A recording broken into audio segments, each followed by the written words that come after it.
welcome to my wild, overgrown, overrun, muddy May Kentucky gardens.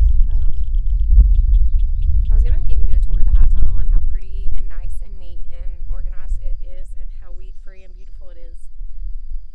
But that's kind of a lie because, it's like showing somebody your clean living room and shutting all your bedroom doors. Well, this is my bedroom. It has rained nonstop, torrential rain here.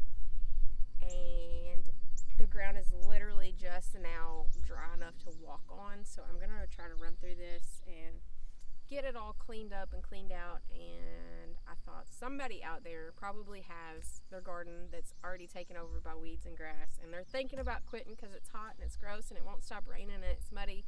But I promise you, it is not too far gone. You can get through this pretty quickly, and don't give up. Don't give up. You can do it. If I can do it, you can do it. So I'm going to slap this on a time lapse and see how long it takes to get through all this.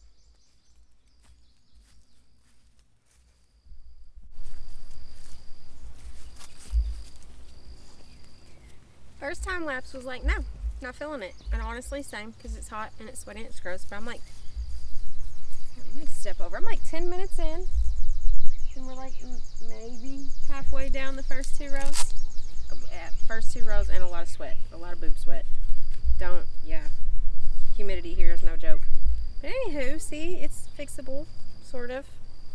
Just don't be like me and let it get this far.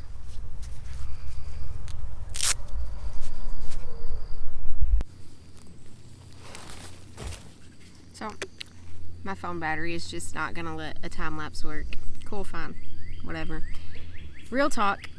If you are somebody like me who has ADHD or gets easily overwhelmed by what feels like a huge task, like looking at all this grass and all these rows and like, oh my God, I'll never get through all this, and it makes me just want to shut down and not do anything.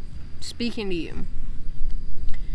Sometimes when I see this, I'm like, till it under. There's no way I'm going to get the grass out of this. The grass is going to be taller than the corn. The potatoes are just all weeds. Like, this is just not doable. How can I do this? So, sometimes, first of all, you just have to do it. There's no way through it but to do it. But sometimes I have to, life hack myself into doing things. Hard things, overwhelming things. So something is better than nothing. It doesn't always have to be perfect. It doesn't have to be all of it all at one time. Maybe today I'm going to get all the way through one row. Maybe I'll get through the whole thing. But first of all, I have to give myself accomplishable goals so that I get that little boost of, woo, I did it, to be able to finish it. Like, I'm sure normal people don't have to do that. Great. I love it for you. I'm not that guy. I have to have small tasks that are completable, or it's just never going to happen. So if you're that guy, break it down into steps. I'm going to do this first row. I'm going to get through this first row. Maybe today we do the corn, tomorrow we do the potatoes, and then the next day we get through these green beans. But just do something.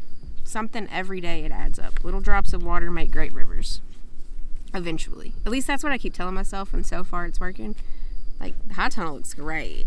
She's fabulous. This back here, not so much. So just keep going. One thing every day, keep going. Eventually, it'll get done. It will. Keep growing food. It doesn't have to be perfect. It doesn't have to be completely weed-free or beautiful. Just keep growing food.